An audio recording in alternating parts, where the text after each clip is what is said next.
में हम इंटरफ्रेंस का मैथमेटिकल एनालिसिस करेंगे। स्टूडेंट्स, अब मान लेते हैं कि हमारे पास दो सोर्स हैं, एक S1 और दूसरा S2। दोनों कोहेरेंट सोर्स हैं और इन दोनों सोर्स के बीच की डिस्टेंस है D। इस सोर्स से लाइट वेव प्रोड्यूस होती है और ये लाइट वेव x1 डिस्टेंस को कवर करते हुए पॉइंट P पर पहुंचती है। ठीक इसी प्रकार से S2 सोर्स से चलने वाली वेव x2 डिस्टेंस कवर करके पॉइंट P पर पहुंचती है और पॉइंट P पर पहुंचकर दोनों वेव एक दूसरे पर सुपरइम्पोज होती हैं और जिस कारण से पॉइंट P पर आपको इंटरफेरेंस पैटर्न मिल रहा है। अब इस पॉइंट P पर आपको डार्क फ्रिंज भी मिल सकती है और ब्राइट फ्रिंज भी मिल सकती है। ये इन दोनों डिस्टेंस पर डिपेंड करता है। अब आप देख सकते हो कि x1 और x2 डिस्टेंस इक्वल नहीं है, इन दोनों के बीच में कुछ पार्ट डिफरेंस है और उस पार्ट डिफरेंस को ज्ञात करने के लिए हम क्या करेंगे कि इस सोर्स S1 से एक परपेंडिकुलर खींचेंगे और ये जो परपेंडिकुलर होगा वो S2P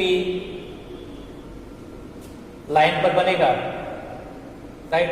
यानी ये जो लाइन होगी S1M ये S2P लाइन पर परपेंडिकुलर होगा और इस परपेंडिकुलर को इस S1 सोर्स से खींचा गया है। इस प्रकार से जब आप ये परपेंडिकुलर खींच देते हो तो हमारे पास एक समद्विबाहु यानी आइसोसेलेस ट्रायंगल मिलता है और इस आइसोसेलेस ट्रायंगल की ये साइड और ये साइड इक्वल होती है। यानी यदि ये साइड x1 है तो ये भी साइड होगी x1, ये वाली साइड कौन सी साइड है ये PM, तो होगी वो x1 की इक्वल होगी। और ये जो S2M है ये ऐसी डिस्टेंस है जो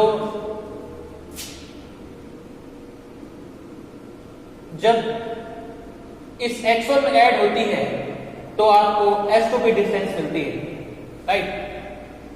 इसका मतलब ये है कि ये जो S2M डिस्टेंस है वो इन दोनों डिस्टेंस यानी x1 और x2 के बीच का अंतर है, इसलिए इसको हम बोलते हैं पाथ डिफरेंस। S2M क्या चीज होगी?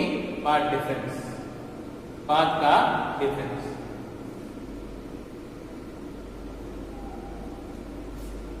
FE तो इन दोनों के बीच जो पाथ डिफरेंस होगा वो कितना होगा? Delta x। लाइट वेव होती है वो बेसिकली इलेक्ट्रोमैग्नेटिक वेव होती है और इलेक्ट्रोमैग्नेटिक वेव को हम इस तरीके से रिप्रेजेंट करते हैं। ये हमारा इलेक्ट्रिक फील्ड और इसके perpendicular magnetic field.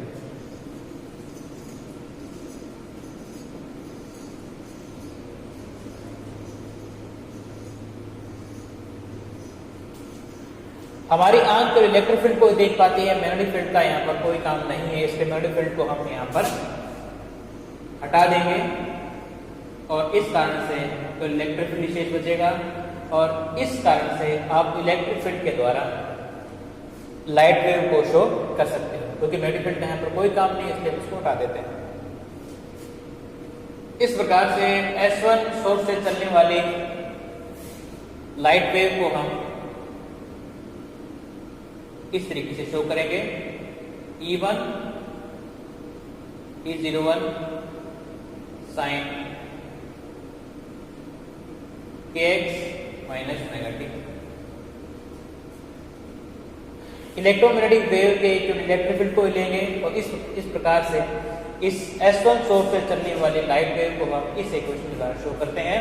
E1 E01 sin kx minus omega T. ये E1 है किसी समय t और किसी डिस्टेंस x पर इलेक्ट्रिक फील्ड। E01 क्या चीज है? E01 है कि इस सोर्स S1 के द्वारा जो इलेक्ट्रोमैग्नेटिक वेव उत्पन्न की गई है उस इलेक्ट्रोमैग्नेटिक वेव के इलेक्ट्रिक फील्ड का एम्पलीट्यूड यानी ये वाला एम्पलीट्यूड, राइट। अब ये जो S1 सोर्स चलने वाली जो लाइट वेव है वो x1 डिस्टेंस कवर करती है, तो इस कारण से जब ये वेव x1 डिस्टेंस को कवर करते हुए इस पॉइंट P पर पहुंचेगी तो किसी समय t पर इलेक्ट्रिक फील्ड की इंटेंसिटी होगी E1 is equals to E01 sin kx1 minus omega t, right. अब ठीक इसी प्रकार से इस सोर्स S2 के द्वारा उत्पन्न की गई लाइट वेव और इस लाइट वेव का इलेक्ट्रिक फील्ड होगा E2, और जब ये light wave x2 distance cover करेगी तो x2 डिस्टेंस कवर करने के बाद में किसी समय t पर इस लाइट वेव की इलेक्ट्रिक फील्ड की वैल्यू होगी E2 equals to E02 sin kx2 minus omega t, right. और वापस रिपीट कर दूं, इस S2 सोर्स के द्वारा चलने वाली लाइट वेव, और light wave basically electromagnetic wave होती है, राइट। इस लाइट वेव के द्वारा जब x2 डिस्टेंस कवर की जाएगी तो किसी समय t पर जब ये वेव x डिस्टेंस कवर करके पॉइंट पे पहुंच जाएगी तो किसी समय t पर इलेक्ट्रिक फील्ड की वैल्यू होगी E2 equals to E02 sin kx2 minus omega t, right. E02 क्या चीज है? E02 है कि इस S2 सोर्स के द्वारा उत्पन्न किए गए इलेक्ट्रोमैग्नेटिक वेव के इलेक्ट्रिक फील्ड का एम्पलीट्यूड, इसको हमने मान लिया E02।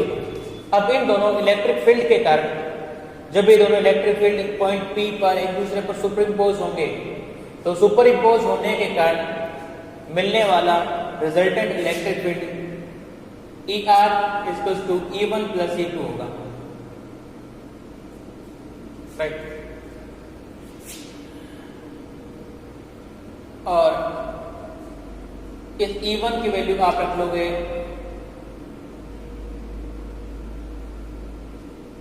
ठीक इसी प्रकार से आप E2 को वैल्यू रख लोगे तो आपको E इक्वेशन मिलेगी।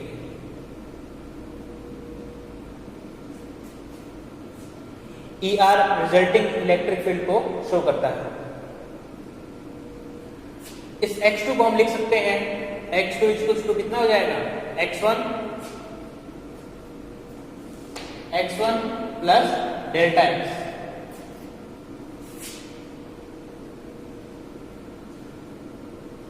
तो ER आपका हो जाएगा E01 sin kx1 minus omega t plus E02 sin kx1 plus delta x minus omega. अब आप क्या करोगे? ब्रैकेट को खोल दोगे तो ब्रैकेट को खोलने के बाद में आपका ये हो जाएगा sin kx1 minus omega t plus E02 sin k x1 plus k delta x minus omega t।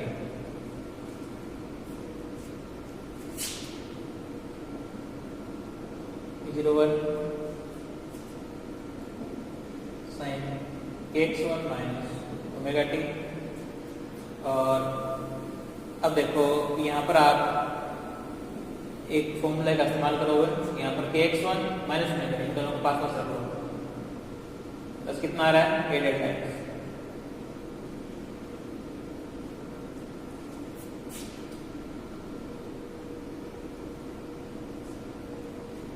अब यदि आप इसको a मान लो, kx1 माइनस ओमेगा t को यदि आप a मान लो और इसको यदि आप b मान लो तो ये आपका हो जाएगा a प्लस b। तो sin a प्लस b की वैल्यू होती है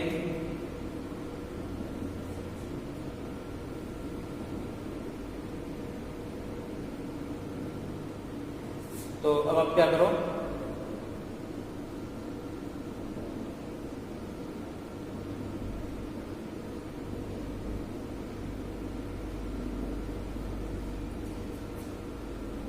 अब आप इस फॉर्मूले की सहायता से a और b की वैल्यू इसमें पुट करो तो a की वैल्यू आ जाएगी kx1 minus omega t, b की वैल्यू आ जाएगी k डेल्टा x, इसी प्रकार से b की वैल्यू आएगी k डेल्टा x, इसी प्रकार से cos a की वैल्यू आ जाएगी kx1 माइनस ओमेगा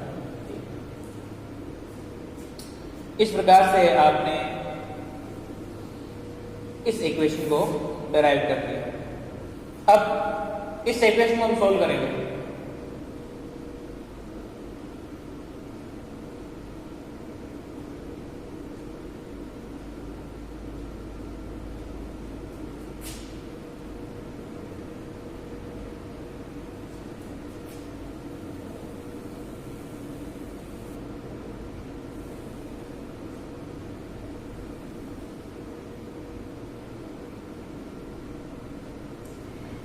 के डेल्टा एक्स को अब मान लेंगे फेज डिफरेंस फाई। जब भी आप पाथ डिफरेंस को प्रोपगेशन वेक्टर के से मल्टीप्लाई करते हो, के यहाँ पर प्रोपगेशन वेक्टर है, इसके लिए इसकी वैल्यू होती है 2 पाई अपॉन लैम्डा। यदि आप इसको प्रोपगेशन वेक्टर से मल्टीप्लाई कर दोगे तो जो वैल्यू हमको मिलेगी, जो क्वांटिटी में मिलेगी, तो उसको हम बोलते हैं फेज डिफरेंस।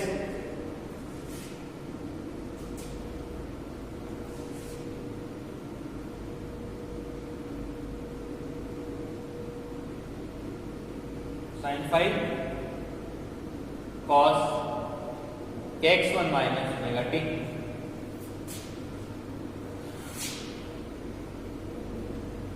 अब क्या करेंगे कि जहां पर sin के x1 माइनस ओमेगा टी आ रहा है, उन टर्म्स को हम साथ साथ लिख लेंगे।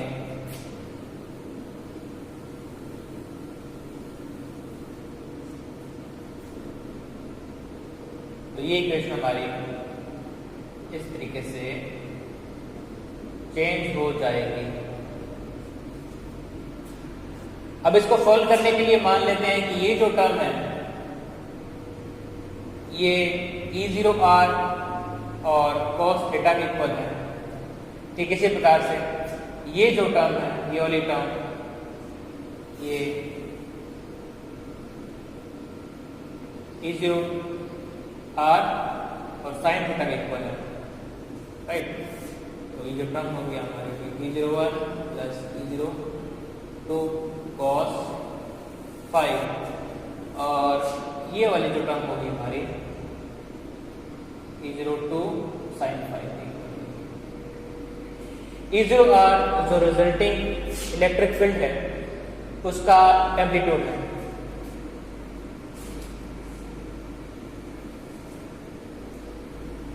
अब जब हम इन दोनों की वैल्यू, इसकी वैल्यू हम यहाँ पर, इसकी वैल्यू हम यहाँ पर पुट कर लेंगे, तो ये हमको मिलेगा sine x1 minus omega T E0R cos theta plus E02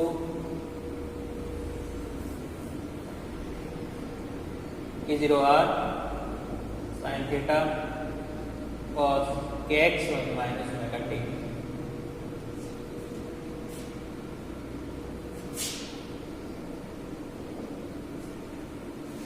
अब आप यहां पर देख सकते हो E0R दोनों में कॉमन है, और इसको हम बाहर निकाल लेंगे। तो इस प्रकार से E0R को बाहर निकालने पर हमको ये इक्वेशन मिलेगी।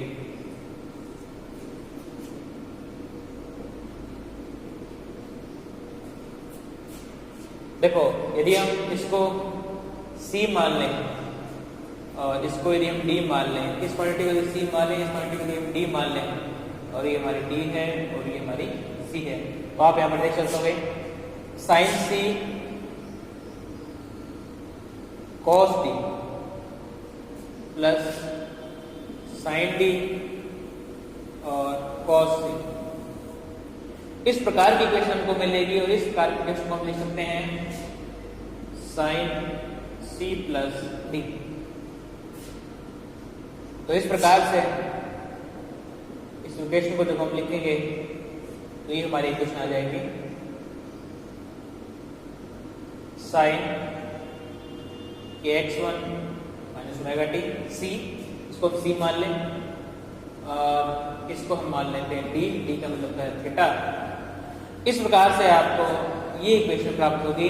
ये इक्वेशन ये कह रही है कि जो रिजल्टिंग वेव होगी वो भी एक ऐसी वेव होगी जिसकी फ्रीक्वेंसी सुपर इम्पोज होने वाली वेव के इक्वल है, प्रोपगेशन वेक्टर भी इक्वल है लेकिन कुछ फेज डिफरेंस है, यानी कि रिजल्टिंग वेव भी हमको इलेक्ट्रोमैग्नेटिक वेव भी प्राप्त होगी।